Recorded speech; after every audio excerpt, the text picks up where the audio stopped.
Shalom a todos. Deus seja louvado, agradecido e exaltado nessa noite. Amém? É uma honra poder estar com os irmãos aqui nessa noite, celebrando ao Eterno. E sinto muito honrado pelo convite do Bispo Rinaldo. Nós nos conhecemos há pouco tempo, ele esteve na minha igreja, ministrando um seminário de finanças. E eu fui muito abençoado com a vida do pastor de vocês. 3 dias lá em casa ele me ensinou talvez aquilo que eu não aprendi em 4 anos de seminário teológico. Minha vida mudou. O meu ministério também. Já estamos colhendo os frutos. Isso que é o mais importante. Então, muito obrigado por isso, por essa oportunidade. E tenho certeza que esses 2 dias o Pai vai nos visitar. Amém? Fala isso para a pessoa que está ao seu lado. O Pai vai te visitar.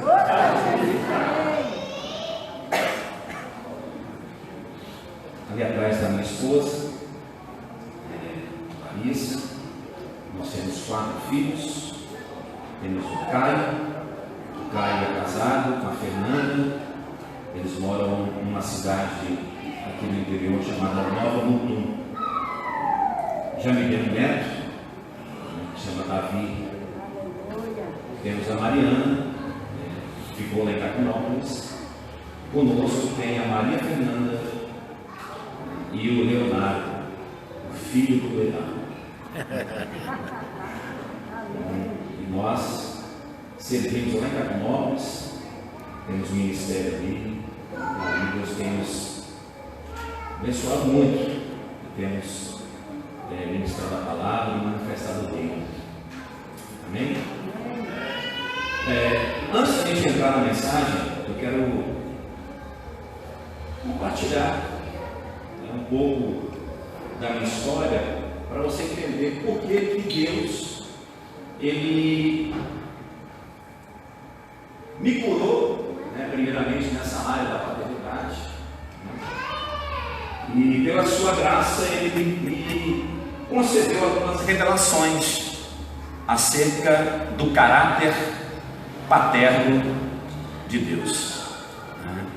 Eu nasci numa família completamente desestruturada, Os meus pais se envolveram e a minha mãe ficou grávida.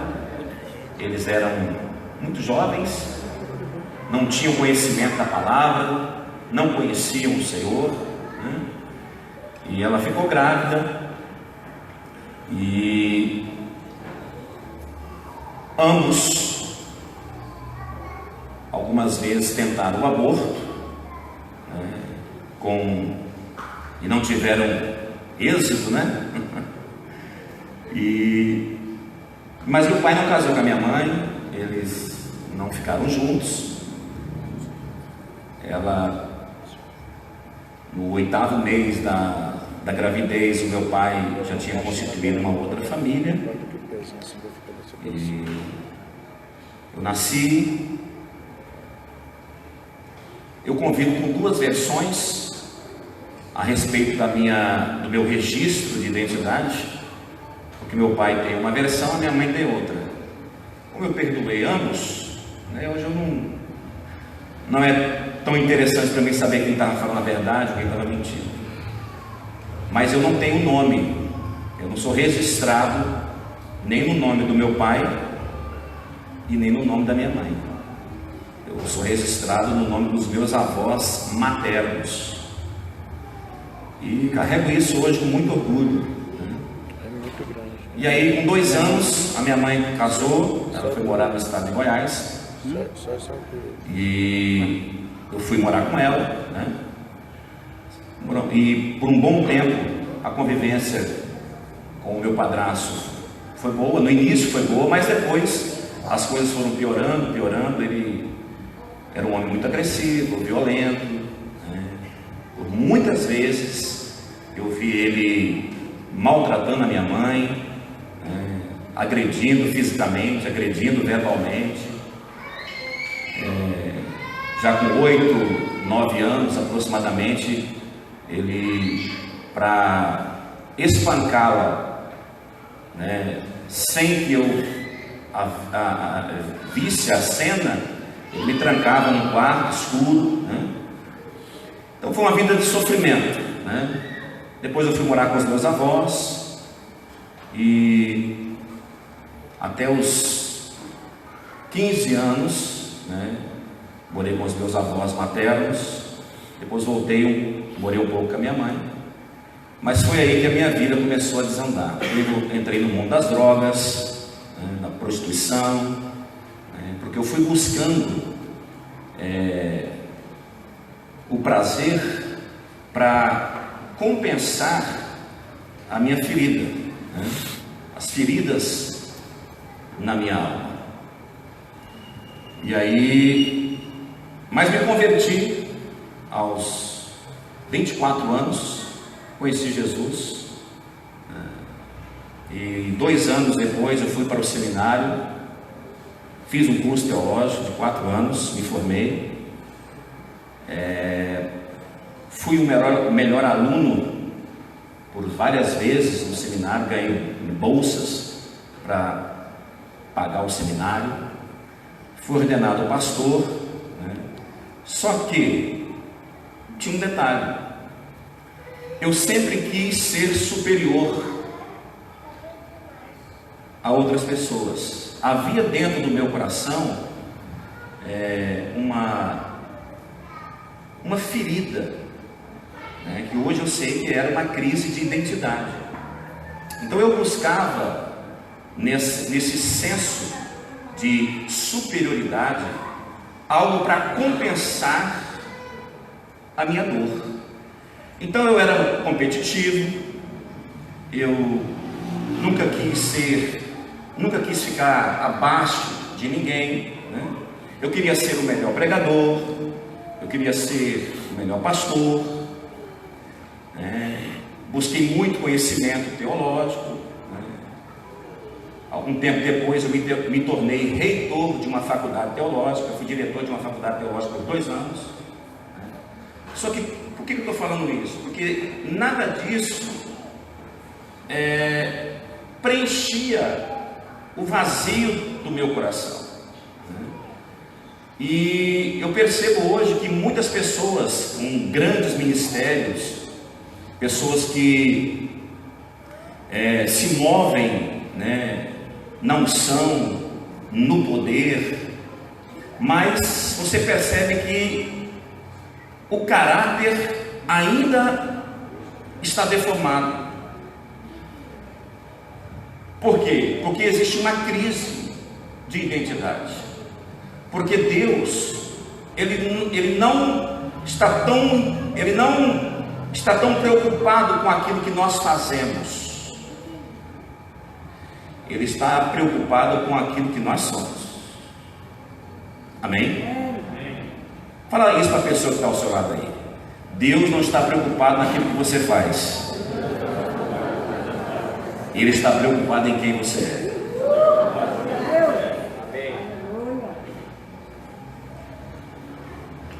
E foi quando Deus começou a trabalhar em mim, a transformar o meu coração. Eu participei de uma escola chamada Escola de Aconselhamento. Eu fiquei 3 meses nessa escola, lá em Recife.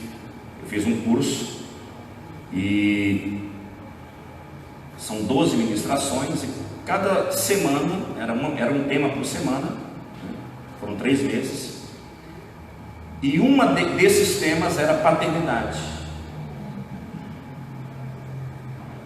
E aí, no dia que começou a aula, começou numa segunda-feira, o Espírito de Deus começou a trabalhar no meu coração e a transformar algumas coisas em mim. E eu fui percebendo que todo o conhecimento que eu tinha, todo o conhecimento adquirido nas escolas teológicas, nos cursos, Deus foi mostrando que aquilo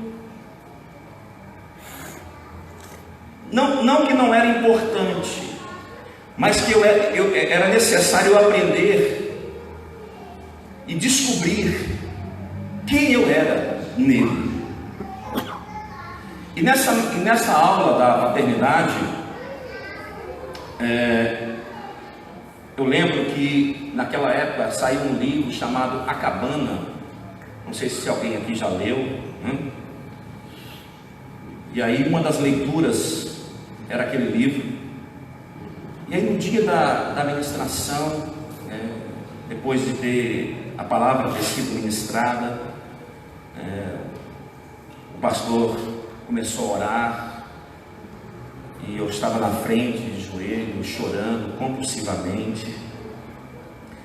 E aí veio um pensamento, porque eu sempre tive dificuldade quando as pessoas me tocavam. Eu não gostava de ninguém tocar no meu cabelo.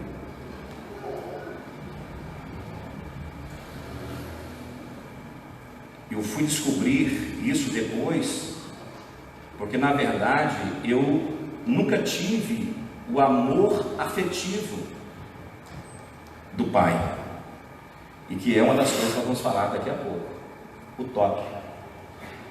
Então eu não gostava.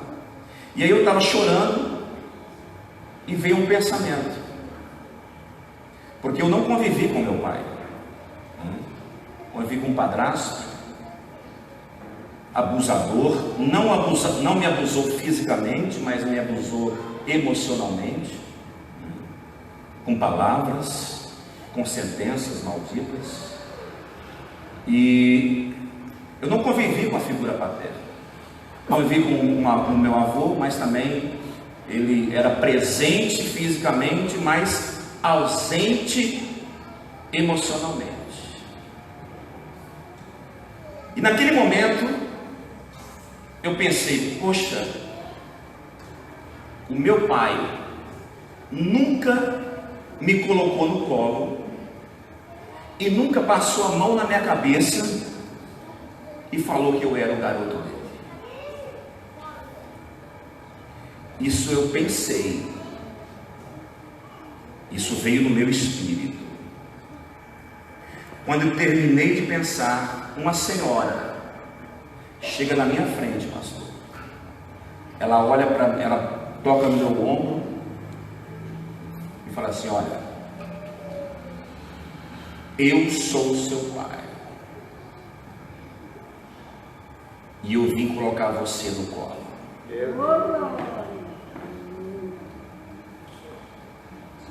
Eu assustei, porque era uma mulher, né?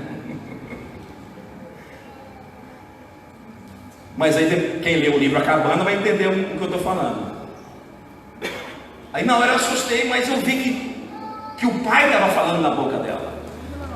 Ela falou assim: eu sou o seu pai e hoje eu vou colocar você no colo, porque você é o meu garoto.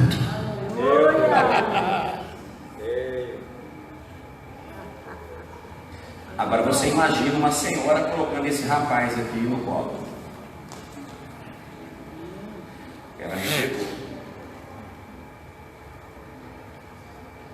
Ela sentou. Eu sentei no colo dela como uma criança. E ela começou a passar a mão na minha cabeça e falar assim: você é o meu garoto.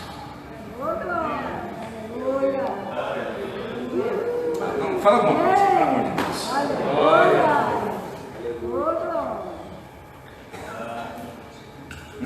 Naquele dia eu fui curado.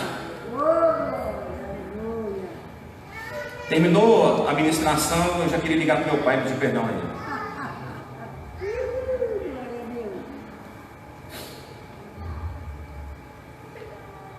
Eu não tinha Maria Fernanda,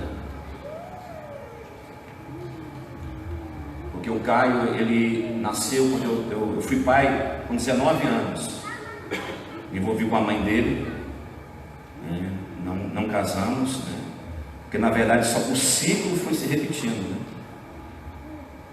Até Jesus entrar na minha vida e quebrar esse ciclo maligno. Então eu só tinha o Caio. E no meu coração eu tinha vontade de ser pai. Só que aí Deus falou comigo assim: não tem como você ser pai sem antes aprender a ser filho. Não tem como você ser pai sem antes você aprender a ser filho.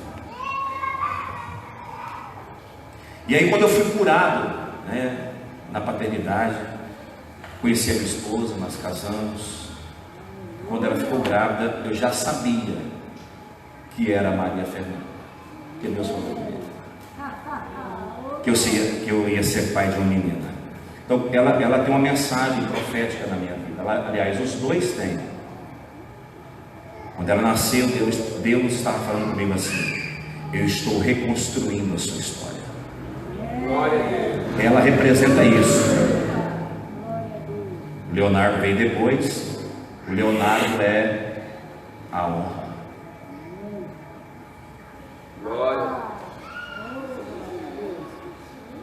Fui curado. E Deus me deu esse seminário que eu vou compartilhar com você nessa noite. Amém? E eu aprendi uma coisa, que o Senhor, Ele não nos chamou para sermos servos, embora nós exercemos isso. Repita comigo assim: somos servos sim. Somos servos sim. Mas antes somos filhos. Então, nós servimos porque somos, e não somos porque servimos. Meu Deus. A partir de Jesus, você não recebe sacerdócio sem antes receber filiação. Como é que termina o livro de Malaquias, o último versículo? E ele converterá o coração dos pais aos filhos. Então Jesus veio para converter, para restaurar a família. Por isso não existe ministério com sucesso sem antes ter uma família restaurada. E Deus quer restaurar famílias aqui nesses 2 dias. Amém.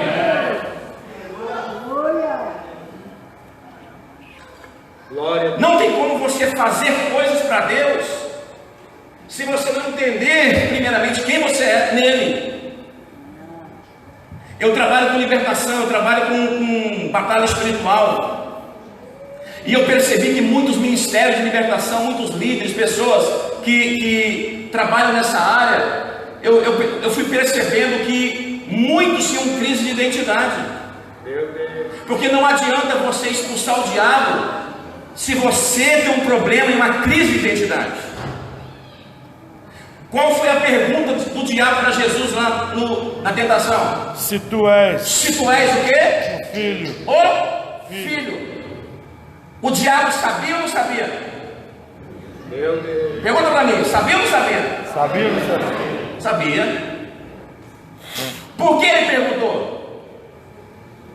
Ele já sabia disso. Por quê? Porque lá, o que aconteceu antes da tentação? O batismo.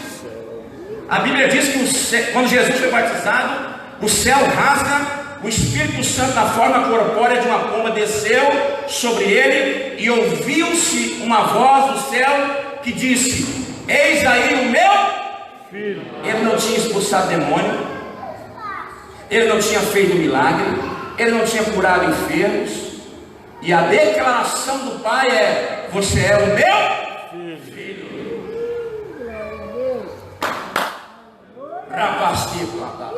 Aleluia. Os demônios que estavam ali na região do Jordão ouviram. E eles foram lá dar um recado para Satanás, porque quem desce para confrontar Jesus não é demônio, é o diabo. Não é isso que diz o texto? Sim. E Jesus, cheio do Espírito Santo, foi levado para o deserto para ser tentado pelo Aqui há um detalhe muito importante: só vai para o deserto quem está cheio do Espírito Santo. Você não pegou ainda não. E aí o diabo chega e fala assim: você é o filho de Deus? Ele sabia. Diga por quê? Porque ele sabe que Deus não mente. E por que a pergunta? A pergunta o sentido é: você sabe, Jesus, quem você é? Meu Deus. Então não era para ele saber, porque ele já sabia. Era para Jesus ter a certeza se realmente ele sabia quem ele era. Então você começa batalha espiritual, libertação. E olha que eu já expulsei muito demônio. Já confrontei muito demônio. Mas o demônio não é o seu problema. A partir do momento que você entender quem você é, a luta com o diabo, você já vai para a guerra vencendo.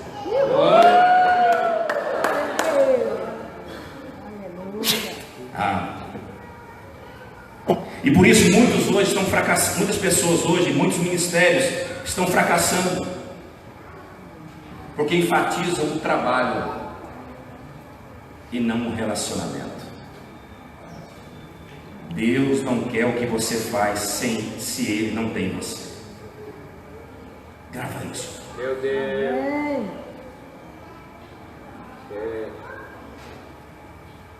Ele não se alimenta do que você faz. Ele se alimenta de quem você é. No final, Deus não vai pedir conta do teu trabalho. Ele vai pedir conta da tua fidelidade. E eu aprendi uma coisa: sucesso não é resultado, sucesso é obediência. Fala isso para 2 ou 3 pessoas aí: sucesso não é resultado, sucesso é obediência. Eu não, presta bem atenção, porque é uma linha muito fina isso aqui. Eu não estou anulando que você é servo. Eu só estou colocando algo mais importante: você é filho. Aleluia.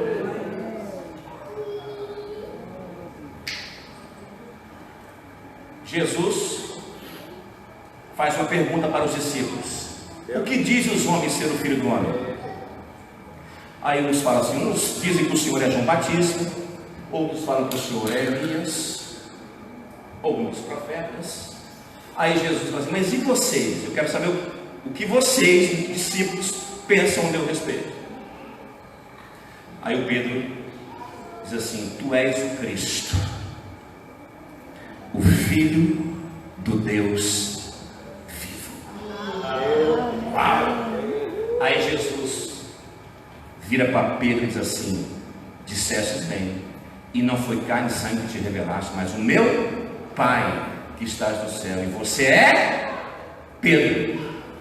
Quando Pedro entendeu quem Deus era, Jesus revelou quem ele era. A partir do momento que você descobre quem Deus é, Ele revela quem você é. E aqui começa esse princípio de identidade. Aleluia. Deus chamou uns para ser apóstolos, profetas, evangelistas, mestres, pastores, mas todos são filhos.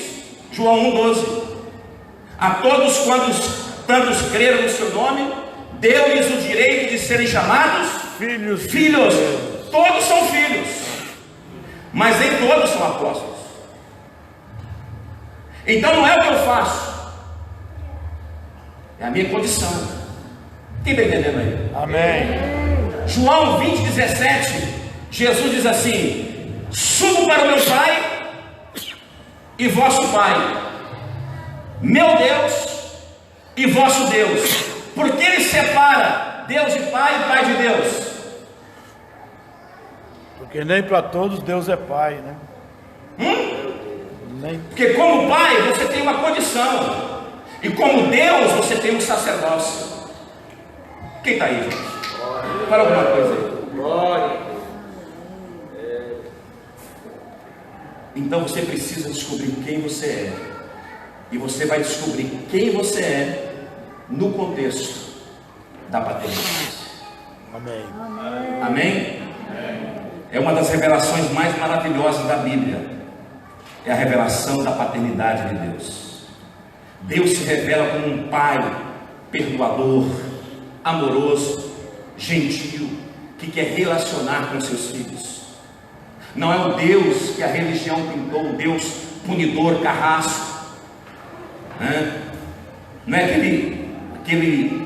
aquela ideia que colocaram na cabeça de muitas pessoas. A religião colocou isso, que Deus é aquele velhinho que está lá sentado no trono com um cetro na mão, procurando o mais vil pecador para punir. Deus é pai.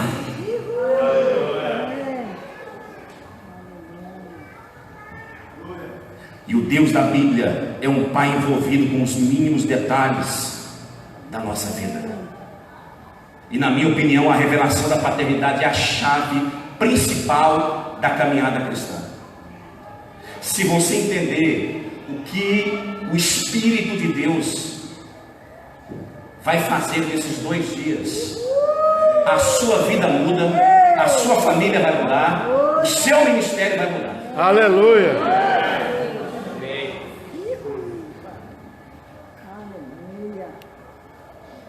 Os pais, eles são as lentes para os filhos. Então,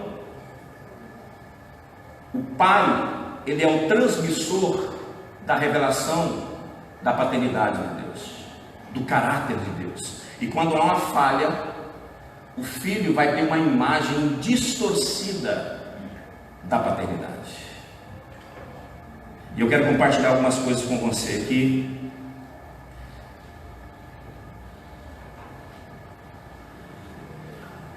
As áreas que o diabo nos roubou na revelação da paternidade de Deus. As áreas que o diabo roubou na revelação da paternidade de Deus. Primeiro, autoridade paterna. Repita comigo: autoridade paterna. Autoridade paterna. Nós sabemos que a autoridade é o direito e a capacidade de comandar. A autoridade é o fundamento, é o padrão para distinguir o certo do errado. Toda área tem um padrão de autoridade. Sim ou não? A autoridade da distância é o quê? O metro. A autoridade para o peso é a balança. Do tempo é o relógio. Da igreja é o sacerdote. Da família é o pai, é o marido. E da vida cristã é Deus. Sim ou não? Amém. E como que é essa autoridade de Deus? E eu acredito que a autoridade de Deus, ela flui de 3 maneiras distintas, ou 3 áreas distintas. Primeiro, proteção. Repita comigo: a autoridade de Deus, flui em 3 áreas distintas. 3 áreas. Primeiro, proteção. O Salmo 68, versículo 6. Alguém lê aí, abra, por favor. Alguém abra e leia, por favor.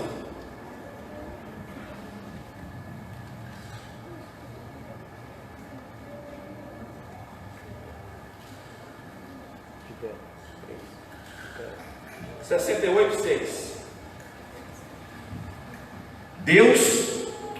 Deus faz que o solitário viva em família. Ok. Deus faz que o solitário viva em família.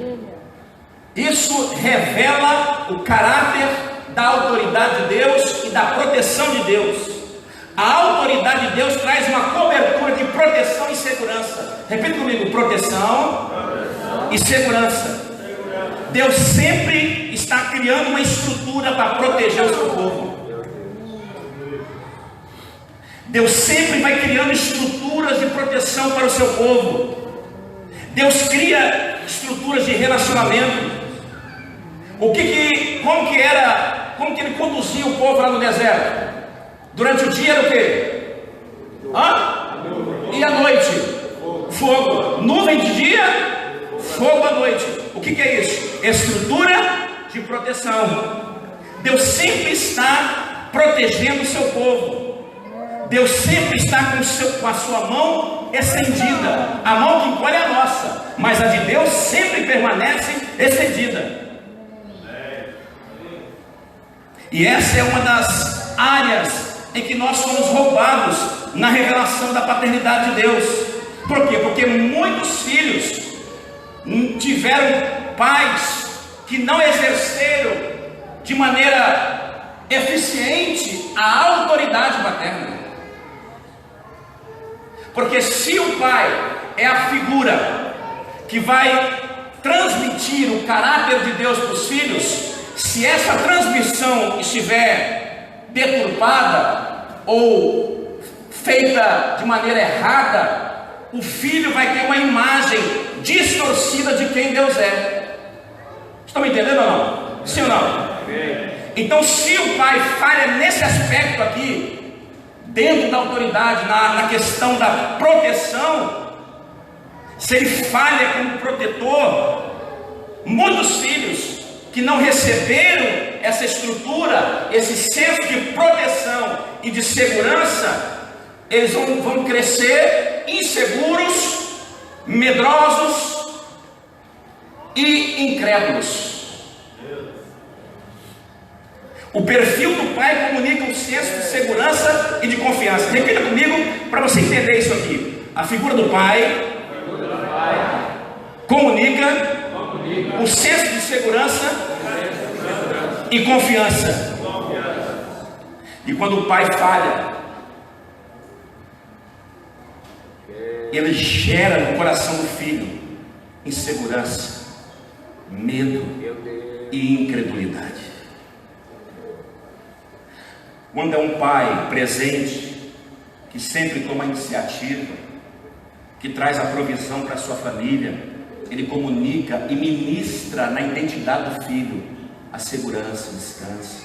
O filho passa a confiar no pai e, consequentemente, passa a confiar em Deus.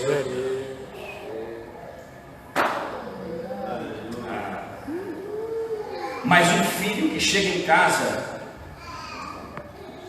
e o pai se perdeu pelos botecos da vida, ele chega em casa e não tem a provisão, ele vai para o altar da mesa e não tem o alimento, não tem a comida. Cadê o pai? O pai está no boteco bebendo. Esse filho vai crescendo com um sentimento de abandono, de insegurança, de ansiedade. Fala assim: a ansiedade é gerada pela falta de segurança, proteção do pai.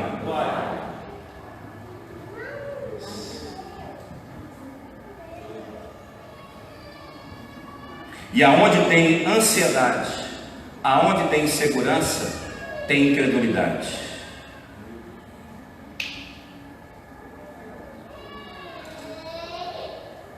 E uma das crises hoje da igreja é que a igreja ela está tendo dificuldade de crer que Deus vai fazer. Mas essa igreja aqui é diferente. Amém. Fala para 2 ou 3 pessoas assim: Ele vai fazer. Ele vai fazer.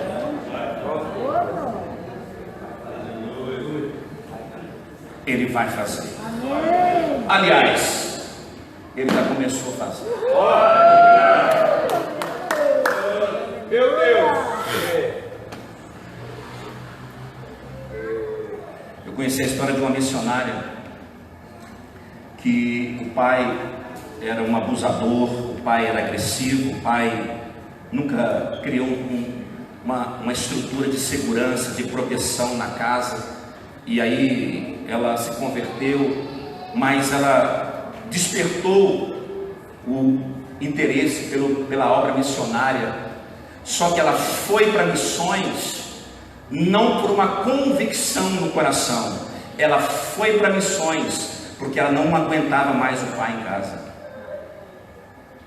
Tem muitas pessoas que elas usam algum pretexto, né? Usam de alguns artifícios para sair de casa, porque em casa não tem essa estrutura de segurança, de proteção.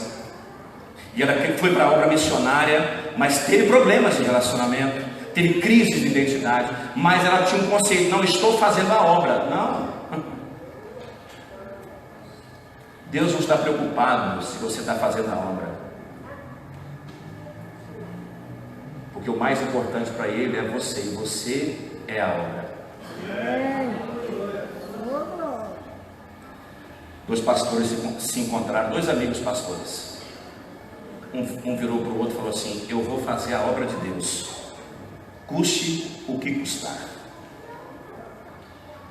e vou passar por cima de qualquer pessoa que se opor a mim, mas eu vou fazer a obra de Deus. O colega ouviu e virou-se para ele e disse assim: o irmão só esqueceu de uma coisa: a obra de Deus são as pessoas. Meu Deus. E ninguém faz a obra de Deus passando por cima de ninguém. Verdade. Fala isso para alguém que está perto de você. Você é a obra. Você é a obra de Deus. E você que está me ouvindo aí, você é a obra de Deus. Aleluia! Se for para aplaudir o Senhor, aplauda com vontade. Você é a obra. Glória a Deus.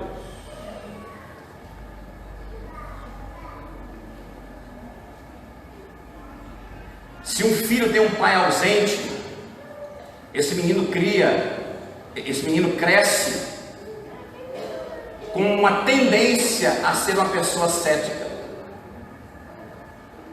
Tem muitos ateus aí, por aí, pessoas que não acreditam na existência de Deus. Pode olhar a história familiar, tem problema com a paternidade. Outros que tiveram um pai autoritário,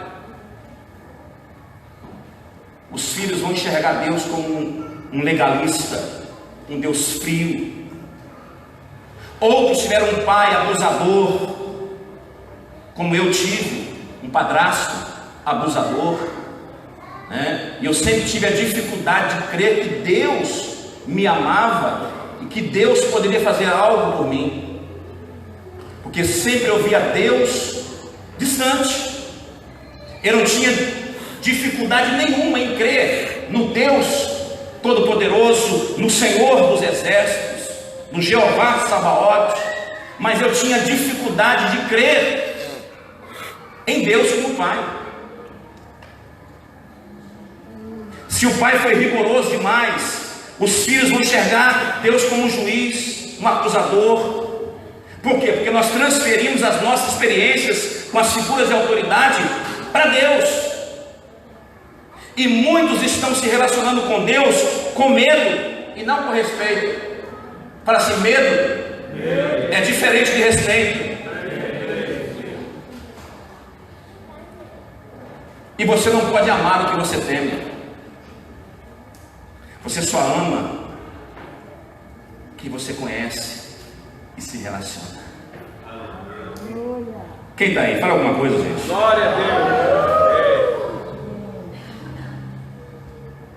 Deus é um Deus de proteção.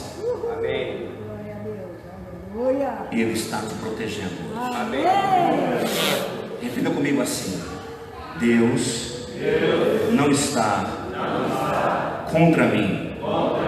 Ele está a meu favor. Diga por quê? Porque se Deus é por nós, Quem será contra nós? Glória a Deus. fala assim: a autoridade paterna A autoridade proteção. Segundo, ensino.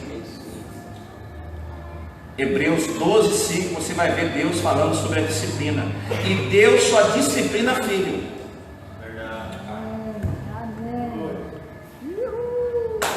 Dá uma aleluia aí pela fé, vai. Fala assim: Deus não bate em ímpio. Deus só bate em filho. E se você está apanhando hoje, ou vai apanhar amanhã, é porque você é filho. Ele só disciplina filho.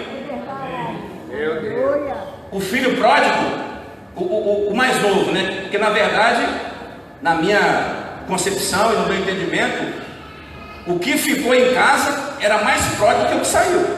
É verdade. Porque tem muita gente que critica quem está fora da igreja. Só que tem muitos filhos que estão perdidos dentro da casa.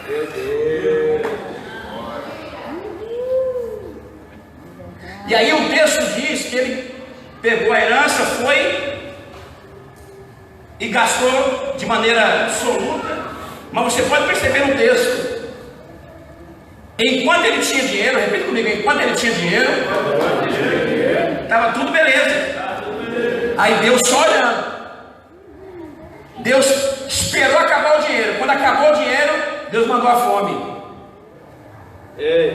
Vai lá, porque agora ele vai começar a ser disciplinado. Eita! Aleluia. E eu aprendo uma coisa aqui: quanto mais as coisas estão apertando para você, é porque Deus está trabalhando, transformando, disciplinando. Aleluia! Pela grande obra que Ele tem na sua vida. Deus está trabalhando. Aleluia. Repassar lá na massa. Amém. Tem alguém aí? Fala uma coisa para mim. E o ensino de Deus nos leva a entender os limites que Deus estabelece para nós. O Salmo 23 diz: o Senhor é o meu pastor e nada me faltará. O Senhor é o meu. Ele não é pastor de todo mundo não, viu? Ele só é pastor de quem se submete a Ele como Senhor. Meu Deus. E eu entendo isso aqui como limites.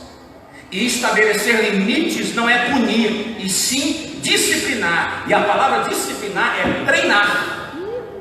Se você está sendo disciplinado, é porque Deus está te treinando. Amém. Glória. Limites certos vão assegurar que faremos escolhas corretas. Os limites estabelecidos pelos pais vão determinar a proteção moral e espiritual dos filhos. Agora tem um detalhe que todos nós precisamos entender: o amor é seguido de limites. Repita comigo: o amor é seguido de limites. Andam juntos, amor e limite. Ó, amor sem limite, libertinagem. Se você ama demais e não estabelece limite, o seu filho cai na libertinagem. Agora, há limites em excesso. Sem amor, legalismo. Então entenda isso, que amor e limite precisam andar juntos. Amor sem limite, libertinagem. Limites sem amor, legalismo. Quem está entendendo? Amém. Então precisa ter amor e limites. E o mais importante, uma coisa importante que eu quero compartilhar com vocês, é que o pai afirma a consciência sexual do filho. Muitos pensam que o pai afirma a identidade do menino e a mãe da menina, mas não é. O pai é que afirma a identidade, a sexualidade do menino e da menina. Por isso que os pais, quando os filhos são pequenos, eles têm que sempre, constantemente, estar afirmando: você é o meu garoto, você é o meu garoto, você é o meu menino, você é o menino do papai, e você é a minha menina, você é a minha princesa, você é a minha garotinha. Por quê? Porque o pai está afirmando a identidade do menino homem e da menina mulher. Amém. Responsabilidade do pai. Tanto o homossexualismo como o lesbianismo são disfunções ligadas com a figura paterna. Todo homossexual tem uma aversão ao pai e uma hiperidentificação com a mãe.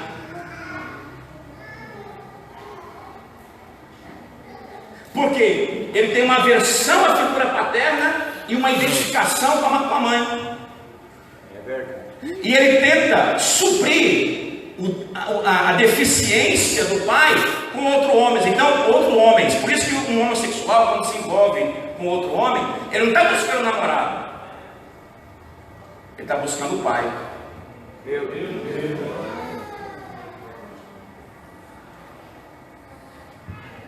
E um dos principais motivos do lesbianismo é quando o pai sonhou com o menino e veio uma menina. Eu conheci ela foi minha ovelha aqui no interior do Mato Grosso, e a família, o pai não era da igreja, só a mãe, a mãe e ela, e tinha outro rapaz, e o pai amava demais o menino e rejeitava ela, a menina. E eu percebi alguns comportamentos dela. Eu percebi que ela se vestia como homem, ela queria fazer coisas que o homem fazia, até que numa ministração eu descobri que ela tinha uma carência em relação ao pai, porque o pai rejeitou ela. Porque quando a mãe estava grávida, o pai queria outro menino e veio ela menina. Então, como o pai dava muita atenção para o menino, ele rejeitava a menina. E aí, para ela ter a atenção, porque uma criança ela precisa de duas afirmações. Quando ela nasce e ela vai crescendo, ela precisa de duas afirmações: ser amada e ser aceita.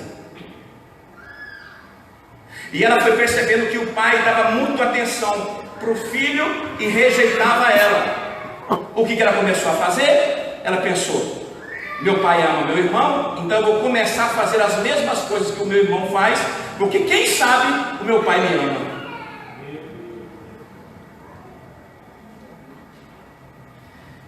Então essa menina rejeitada, para alcançar a atenção e o amor do pai, começa a ter comportamentos de menino. Eu lembrei de uma história agora de um pai que estava com a família num clube, e o pai estava na piscina, e a filha, ela tinha medo da água. E aí o pai entrou, e aí sabia que ela tinha medo, falou: filha, vem, pode pular. E ele ficou assim, ela com medo: não, papai, eu não quero ir. Não, filha, pode vir que o papai segura você. Não, papai, eu estou com medo. Não, filha, vem. Qual filho, filha, ao ouvir a voz de um pai chamando e garantindo que vai proteger, não se lança no braço? O que ela fez? Ela chegou próximo à beira da piscina e pulou. Quando ela pulou, ele saiu. E ela afundou e começou a afogar. Nisso a mãe, desesperada, pulou na piscina, socorreu ela, tirou ela, e o pai chegou para ela e falou assim: está vendo? Isso é para você aprender a nunca confiar em homem nenhum.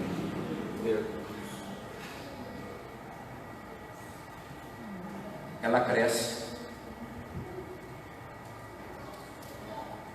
e se torna lésbica. Uma aversão ao homem e uma identificação com a mulher. É forte isso, né? Meu Deus. Muitos pais falham em ministrar o ensino aos filhos. Para assim, a autoridade flui em três áreas: proteção, ensino e direção. O referencial paterno produz nos filhos o senso de orientação e propósito na vida. Deus sempre orientou e deu direção para o seu povo. Foi com Abraão, com Moisés, sempre ele tinha alguém para dar uma direção. E quando nós temos um pai que foi ausente, um pai que não dava direção para o filho, esse filho cresce sem saber o que quer ser, o que curso fazer. Ele fica sem direção. Quantas pessoas não sabem que curso vão fazer? Quantas pessoas têm dificuldade de entender o propósito de Deus para a vida delas? Por quê? Porque faltou para elas direção. A pessoa que tem um pai ausente, que não dá direção para ela, ela fica completamente desorientada, desnorteada. O relacionamento íntimo com a figura paterna estabelece essa questão da orientação daquilo que nós seremos futuramente. E quando você tem um pai presente, que fala com você, que te orienta, você vai entender o propósito que Deus, o Pai, estabeleceu para você. E cada um aqui, Deus já desenhou um propósito para você. Talvez você não entendeu ainda, porque o seu pai foi ausente com você.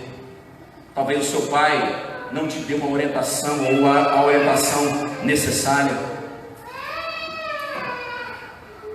Eu tenho a minha filha, está ali atrás, e ela falou assim: papai, eu quero ser cientista. Ela já sabe o que ela quer. Quando eu falo isso para os dois, quando eles deitam, vão dormir, eu chego perto dela e falo assim: filha, o papai te ama e o papai sempre vai estar ao seu lado. Filho, o papai te ama e sempre estará ao seu lado. Eu estou ministrando no coração dos meus filhos que eu estou presente, e se eu estou presente, eu vou dar direção vocacional, propósitos para os meus filhos. Amém ou não? Amém. Fala assim, repita comigo: autoridade paterna,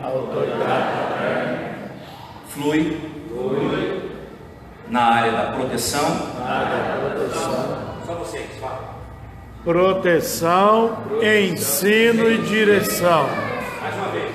Proteção, ensino e direção.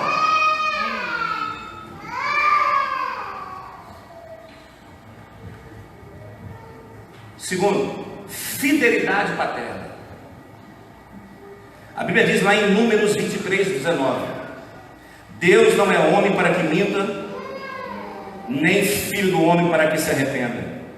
Acaso ele fala e deixa de agir? Promete e deixa de cumprir? Quando Deus fala, ele cumpre.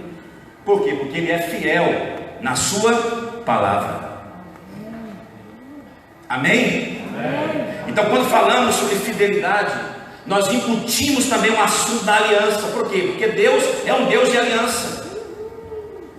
E quando Deus ele faz uma promessa, ele também faz uma aliança. E isso traduz em fidelidade. Se Deus falou algo para você, ele vai cumprir. Amém ou não amém? Amém. Porque essa fidelidade, ela existe no contexto da aliança. Então, se Deus fala, Ele cumpre. Agora, pense comigo, um filho que convive com o pai, que fala algo e não cumpre. O que esse pai ministra no coração do filho? Infidelidade.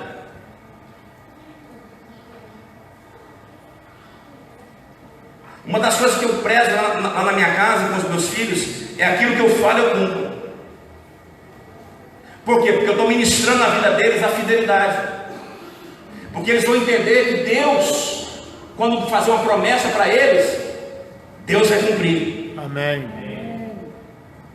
Mas quantos filhos cresceram num ambiente onde o pai traía a mãe, onde o pai prometia e não cumpria? Aqueles pais, aquela família onde o pai está em casa e alguém toca a campainha, e aí vê pela janela que é uma pessoa que ele não quer receber e fala para o filho assim: fala que eu não dou. O que esse pai está ministrando na vida do filho? Infidelidade. Infidelidade. Porque ele está mentindo. Porque o filho está vendo ele. E muitos hoje, adultos, muitos com anos de caminhada de vida cristã, têm dificuldade de crer que Deus vai cumprir as promessas na vida delas. Por quê? Porque lá atrás o pai falou e não cumpriu.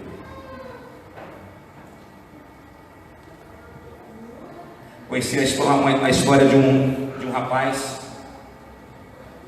O pai é um grande empresário, e aí ele tinha um filho, o Joãozinho. E aí esse pai virou para o filho e falou assim: filho, no dia do seu aniversário eu vou pescar com você.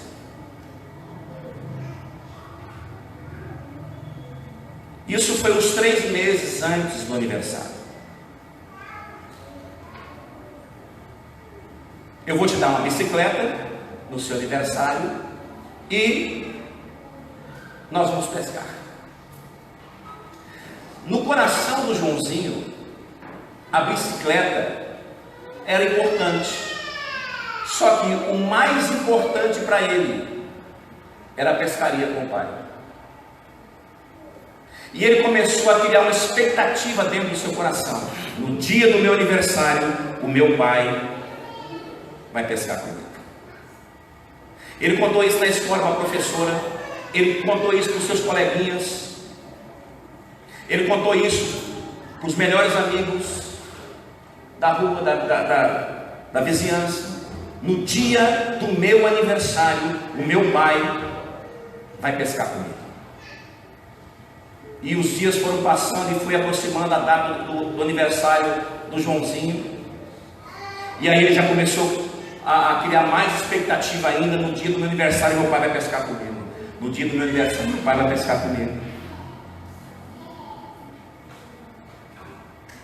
Conseguiu a roupa da pesca, né? Conseguiu um bonezinho, arrumou lá a varinha dele, os anzóis, as linhas, né? A traia dele, a caixinha dele. Meu pai, no dia do meu aniversário, vai pescar comigo. Um dia antes, o pai, empresário, recebe um telefonema para fechar um negócio em outro estado, que traria um lucro muito bom para ele, financeiramente. Esse pai pensa: mas eu tenho que viajar amanhã, e amanhã é aniversário do meu filho, eu prometi que eu ia pescar com ele. Mas aí ele pensa assim: mas espera aí, o meu filho pode esperar, porque eu vou ganhar muito dinheiro, a nossa família vai ser, né, beneficiada, ele vai entender. E aí chega o dia do aniversário, na noite anterior, o Joãozinho não dormiu, porque ele ficou naquela expectativa: amanhã cedinho, meu aniversário, meu pai vai pescar comigo. Ele acorda, arruma, coloca a roupinha, pega a praia, pega o seu bonezinho. Quando ele sai ali na cozinha para o café da manhã, o pai fala assim: ô filho, papai vai ter que viajar hoje e nós vamos ter que transferir a nossa pescaria para outro dia. Como é que você acha que ficou o coração do Joãozinho?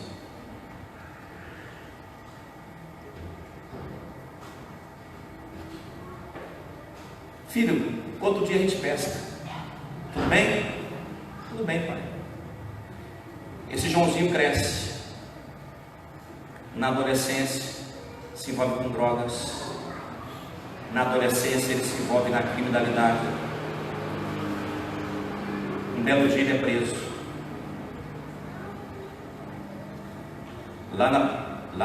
Diante do delegado, ele começa a contar a história de vida dele. E ali naquele dia ele lembrou,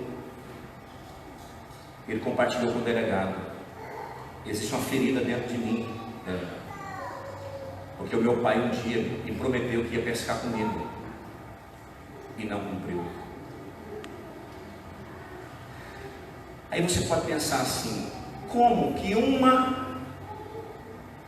uma fala, uma promessa não cumprida gerou no coração de um adolescente rebeldia? Mas isso acontece. Por quê? Porque o pai prometeu e não cumpriu. Eu vou dar um conselho aqui para você que é pai, para você que é mãe. Tudo que você falar para o seu filho, cumpra. Porque você estará ministrando a fidelidade paterna no coração dele.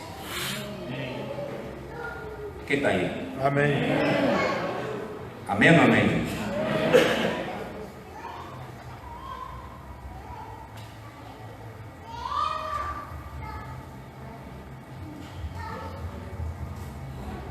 Terceiro, afeição paterna.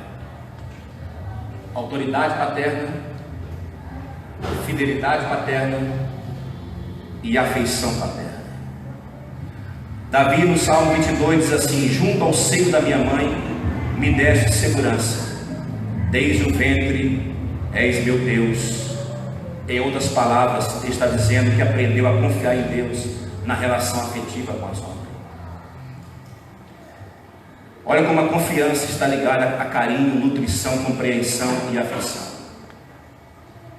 Como eu introduzi aqui no início, eu tinha dificuldade de receber toque. Por quê? Porque meu pai foi ausente, eu não tive pai presente, e as pessoas que tinham figura de autoridade na minha vida nunca me tocaram. Porque o toque é uma expressão de amor. Todos nós gostamos de ser tocados. Todos nós gostamos de um toque, porque o toque revela carinho, revela o amor afetivo, revela o amor afetivo de Deus. Eu conheci um pastor que não gostava de ser abraçado. Também conheço. Quando eu conhece? Quando a gente ia abraçar ele, vem cá, pastor. Quando a gente ia abraçar ele, fazia isso aqui, ó. Ele já pegava na mão e já Se armava. se armava. Até o dia que eu peguei na mão dele e fiz isso aqui. Porra.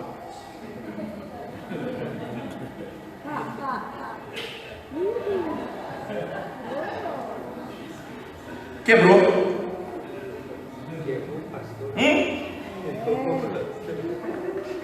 Se você foi roubado nessa área, hoje Deus vai te abraçar. Aliás, já começa a fazer isso agora aí. Dê um abraço à pessoa que está perto de você. Olha só. Eu vou passar, mas vou pegar ele aqui. Vamos lá.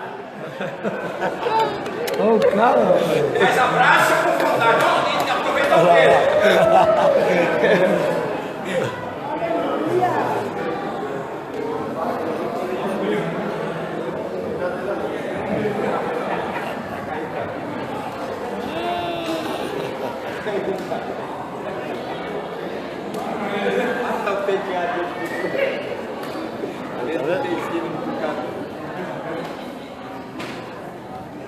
Olha que coisa linda. Meu Deus, aleluia. Glória a Deus. Sim, meu Deus. Sim. Mas quem foi roubado dessa área não gosta, se abre. Mas isso vai ser quebrado hoje. Porque você é filho. Você é filha. E o papai vai tocar em você. Pessoas que foram exploradas, abusadas na infância. Eu conheci uma amiga, nós fizemos o curso de aconselhamento juntos.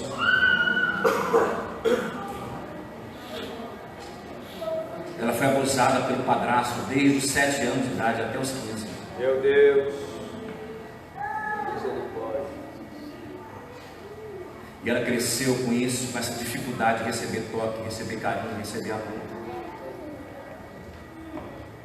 Mas Deus pegou ela. Ela foi curada. Hoje ela é uma pastora. Casou com um homem de Deus. E hoje o casal, ambos, eles cuidam de crianças que foram abusadas. Diga por quê? Não, mais forte. Porque aonde abundou o pecado. Aleluia.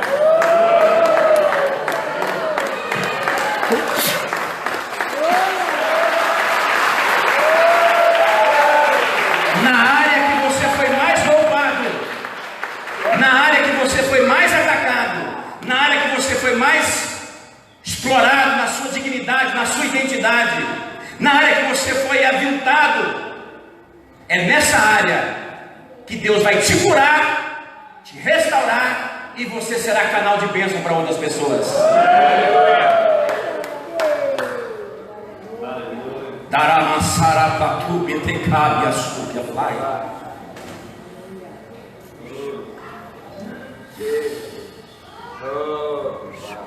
O Espírito de Deus está falando com alguém aqui. O Espírito de Deus está falando com muitas pessoas aqui agora. Ele estava lá com você.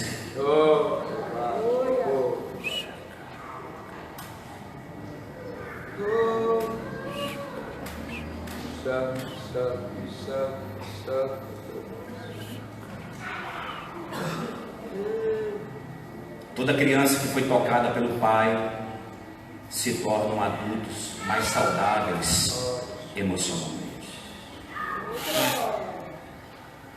Muitos pais não conseguem beijar seus filhos.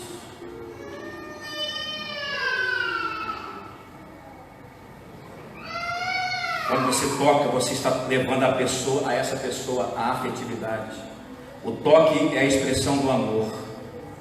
E quando sofremos, nós não gostamos de ser tocados. Vocês lembram da história de Agar com Ismael lá no deserto? Quando o anjo desceu, o que ele falou para ela? Levante, toque. Deus vai te tocar.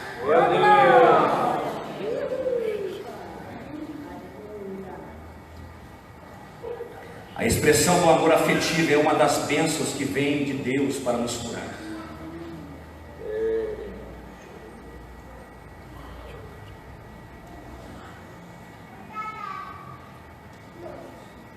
Quando o filho cai e machuca,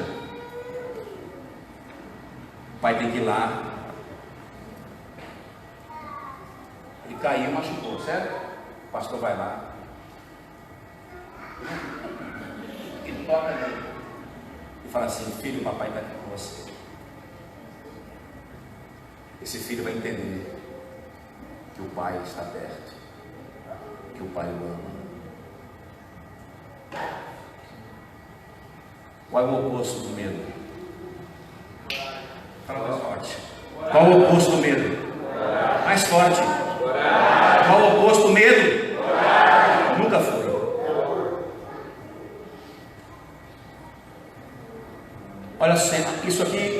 nós talvez já passamos por isso, ou como pais fizemos isso.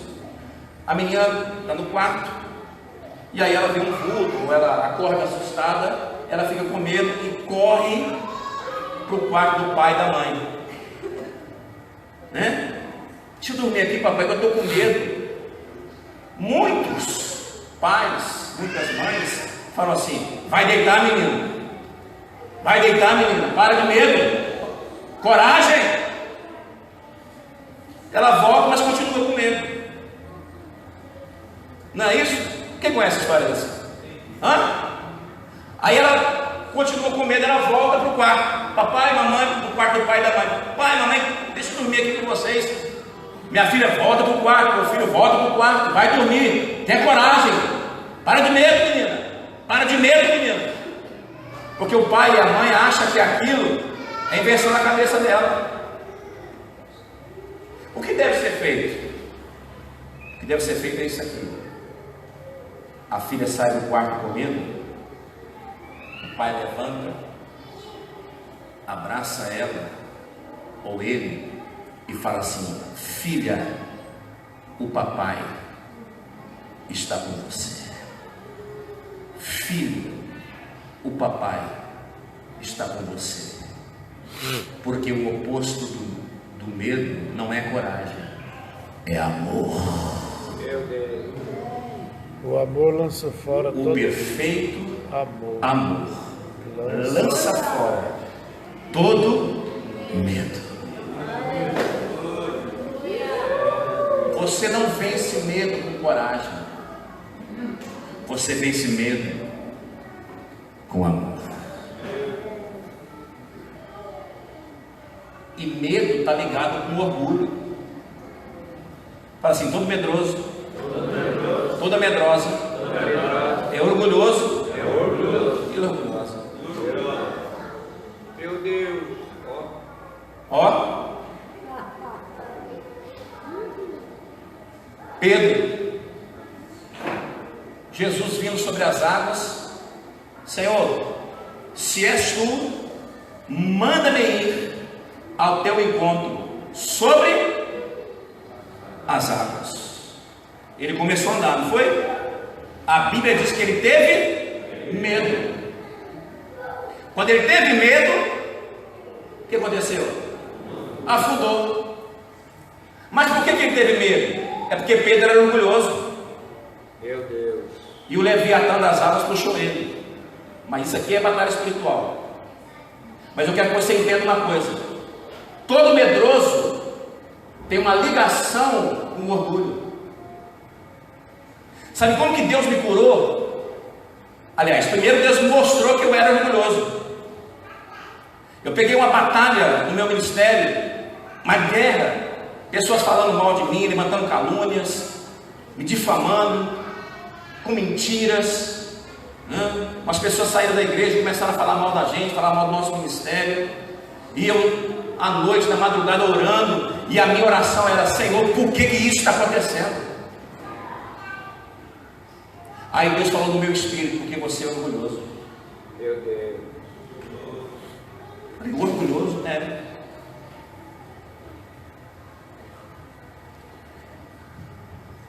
Aí eu perguntei: mas por que eu sou orgulhoso? Porque você está preocupado com a sua reputação. E toda pessoa que está preocupada com a sua reputação é porque tem orgulho. Meu Deus.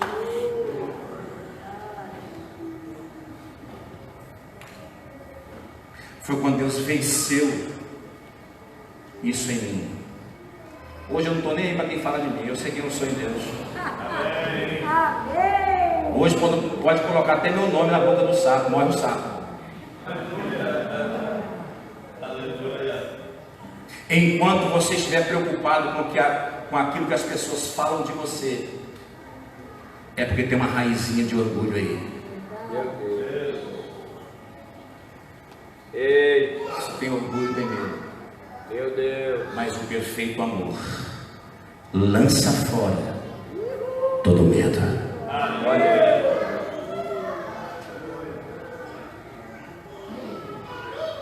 Nós aprendemos, né, dentro da nossa cultura que homem não chora, né? só no quarto, debaixo do travesseiro. Olha aí. Mas chorar faz bem. Amém. Fala isso para a pessoa aí. Fala isso para um homem aí. Fala assim: homem chora. Homem chora. Não chore. Vai bem.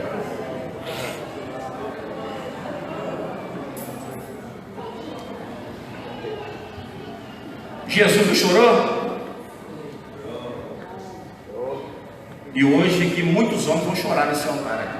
Amém. Eu creio, em nome de Jesus.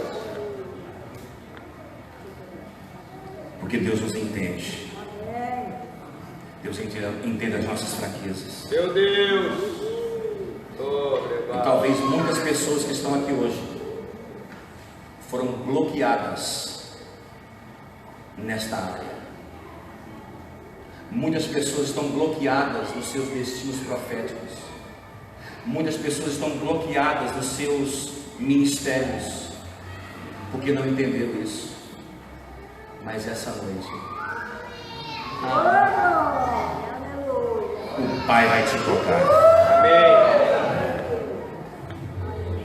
E foram bloqueadas porque nunca receberam um abraço, nunca receberam um beijo, nunca receberam um toque, nunca receberam uma expressão de amor afetivo.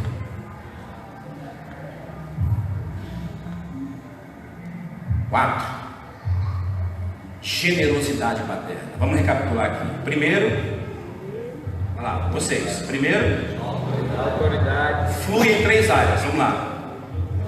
Autoridade. Proteção, ensino. Isso. Segundo, fidelidade paterna. Terceiro, afeição paterna. E 4, generosidade paterna. Muitos pais não abençoaram materialmente ou financeiramente os filhos, porque não queriam, mas porque não entenderam, não tiveram também essa revelação da generosidade paterna de Deus. Não perceberam a importância disso, de dar aos filhos o que poderiam ter dado. Conversando com o profeta João ontem, ele me falou algo tremendo em relação a um voto que ele fez em favor do filho dele.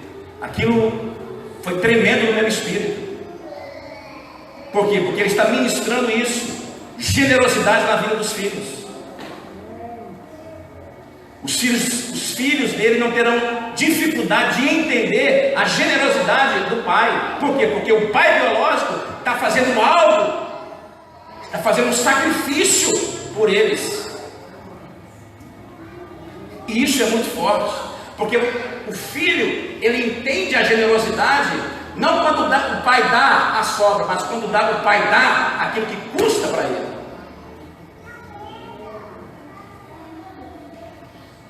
E ser generoso, e vocês têm um pastor aqui que fala muito bem sobre isso, com propriedade, sobre a questão da generosidade. Então você ministra no seu filho a generosidade paterna. Aconteceu um episódio com a Maria Fernanda. Ela pegou meu celular, isso até tem uns 2, 3 anos atrás. Ela pegou meu celular e acidentalmente ela derrubou o celular e quebrou o visor. Quando eu cheguei em casa, a mãe dela falou: Maria Fernanda derrubou o celular, quebrou. E na hora eu fiquei, e ela ficou com medo. Ela pensou assim: meu pai vai me bater. E eu caminhei para o quarto onde ela estava. Ela está ali, você pode perguntar isso para ela. Eu caminhei para o quarto, só que na caminhada, no corredor, o Espírito Santo começou a falar comigo: você vai fazer assim, assim e assim. E aí eu fui amansando, né? Quando eu cheguei perto dela, os olhos já estavam, lacrimejando. Aí ela falou assim: papai, eu quebrei o celular. Aí eu fui dentro dos olhos dela e falei assim: filha, Não se preocupe, você é mais importante do que o celular. Amém.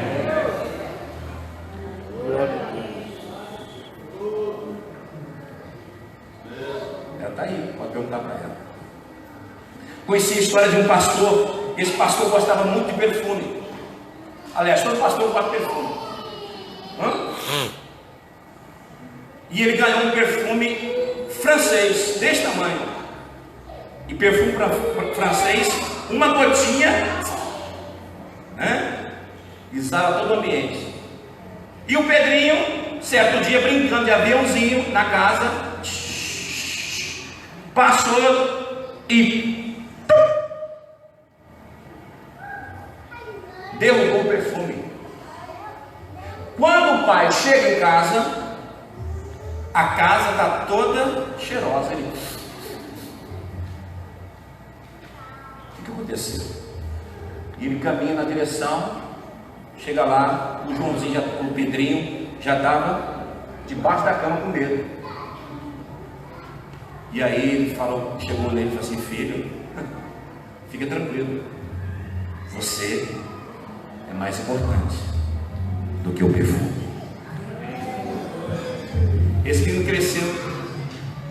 Um dia ele chamou para o pai pastor, falou assim: pai, eu quero batizar. O pai virou para ele e falou assim: me conta uma experiência que você teve com Deus. Aí ele falou assim: o senhor lembra aquela vez que eu derrubei e quebrei o seu perfume? Ele falou assim: lembro até hoje. Pois é, pai. Naquele dia, quando o senhor falou aquilo, Deus falou no meu coração que nós também quebramos o perfume dele e ele não ficou zangado com nós. Meu Deus. Eu quero batizar. Sabe o que é isso? Generosidade.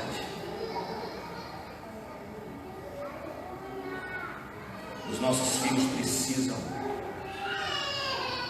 sentir que nós doamos e investimos nele, fazemos coisas para eles que custem algo para nós.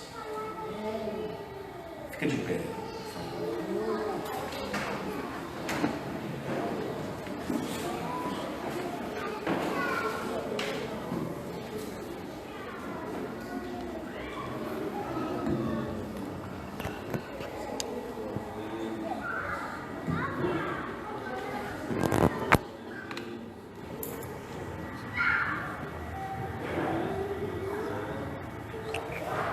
Será que o Ministério de Louvor pode vir aqui, bispo?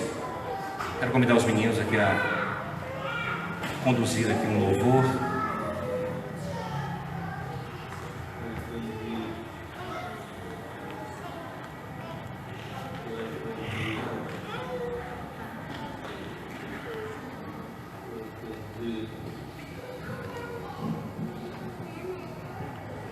Meu Deus, aleluia.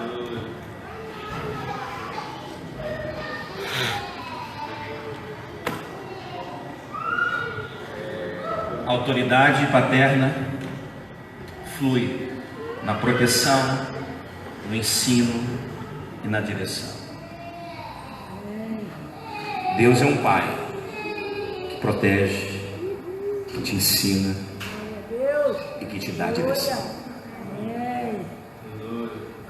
Ele é um pai que toca, que te abraça. Esses dias atrás eu vi um pai bater num filho de 1 ano e 2 meses.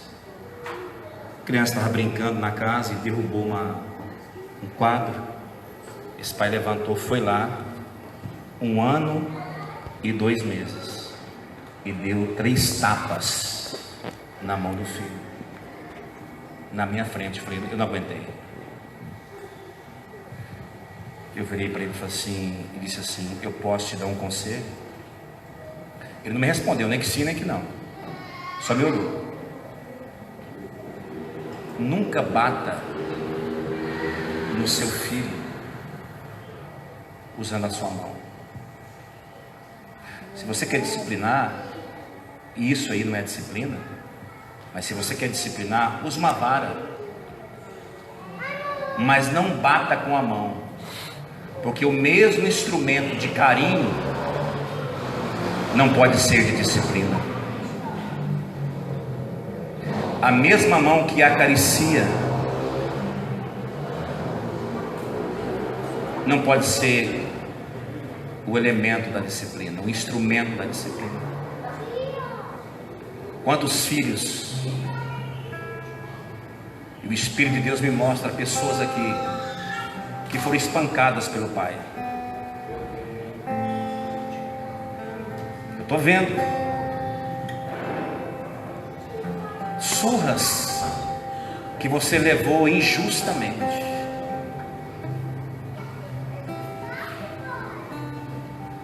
Mas hoje o pai está em casa. Quando eu estava preparando e orando para ministrar essa palavra aqui,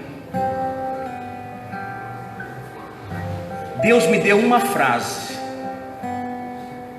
Uma frase. E Ele falou comigo assim: fala para eles isso. A frase é: o pai está em casa.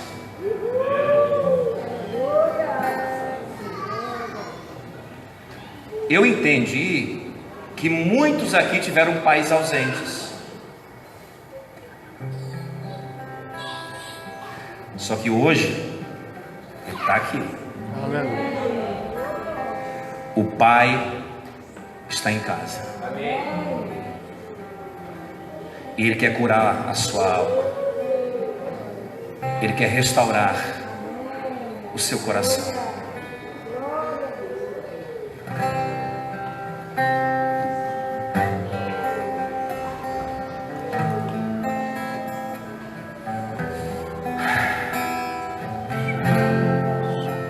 Ele quer tocar em você hoje.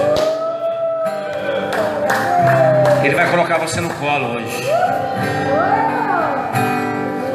Eu pedi ao Pai Para conhecer seu coração,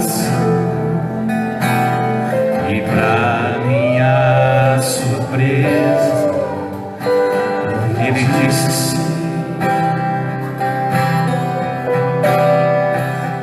Eu pedi ao Pai para conhecer seu coração, e para minha surpresa, Ele disse sim.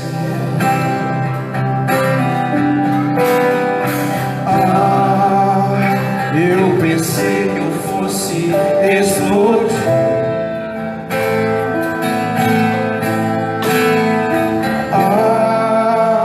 eu pensei que não fosse aguentar, pois tanto amor assim eu nunca vi.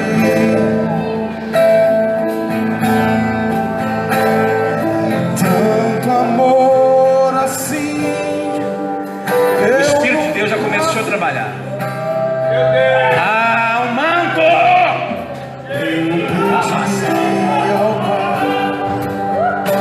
Conhecer seu coração, E para minha surpresa, Ele disse sim. eu pedi ao Pai para conhecer seu coração.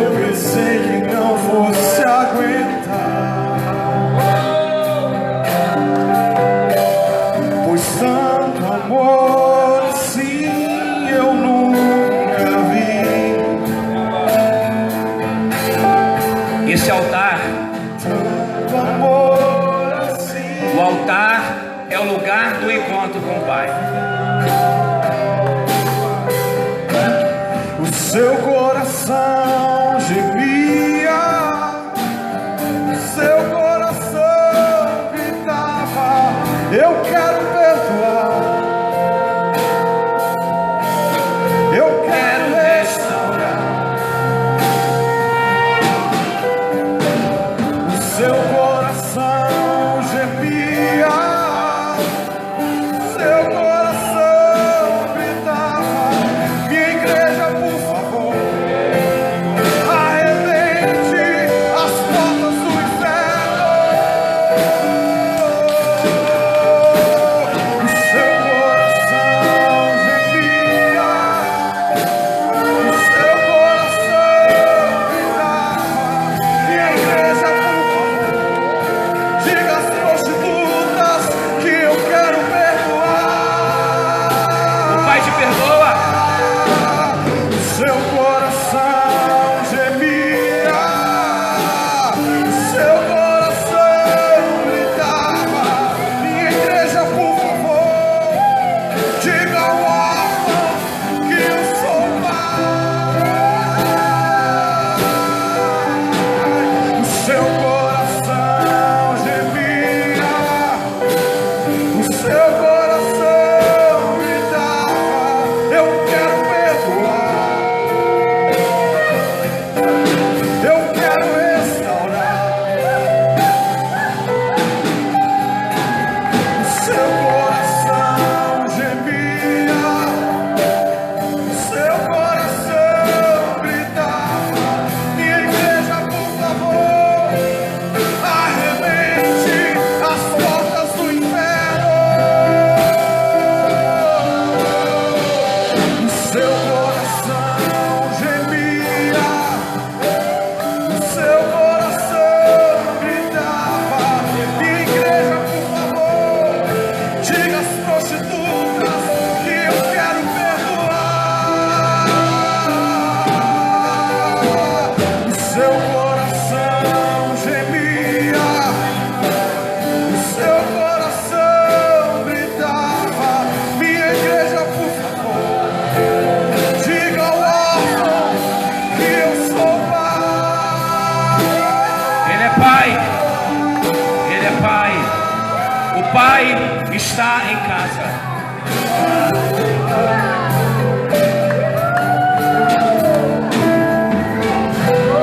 Continua nesse mesmo espírito. O Espírito de Deus te convida. Sai do seu lugar e vem para o altar. A unção está aqui.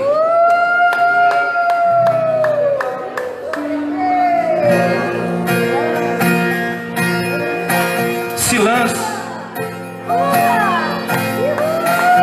Se lance nos braços do Pai. Ele não está contra você. Ele está a seu favor. Maltrapilho, ferido e machucado. Hoje Ele coloca os seus filhos no colo. Tem angústia.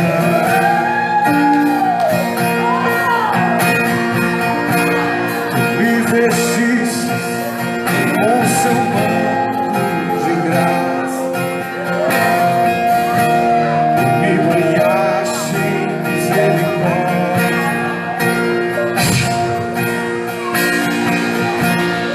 me encontraste em meio à iniquidade.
E vou pedir que as famílias estejam agora juntas aqui, na frente, por favor.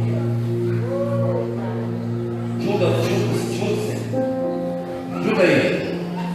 Pai, mãe, filhos, tio, primo, parente. O louvor vai continuar.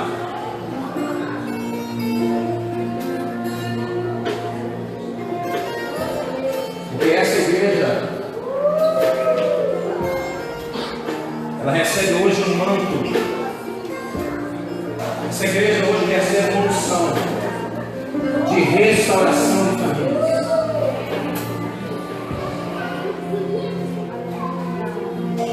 Nós temos esse ministério, muitas famílias serão restauradas.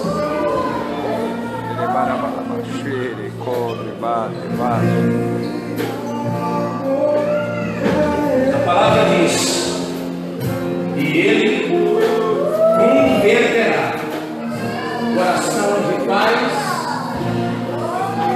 aos filhos e dos filhos.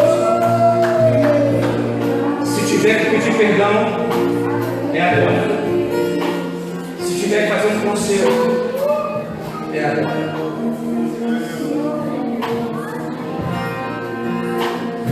Vamos continuar louvando. Você vai ministrar agora na sua família. Você vai abraçar, você vai beijar, você vai tocar, você vai chorar, porque o Pai está em casa.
Agora você vai abraçar a sua família, a igreja.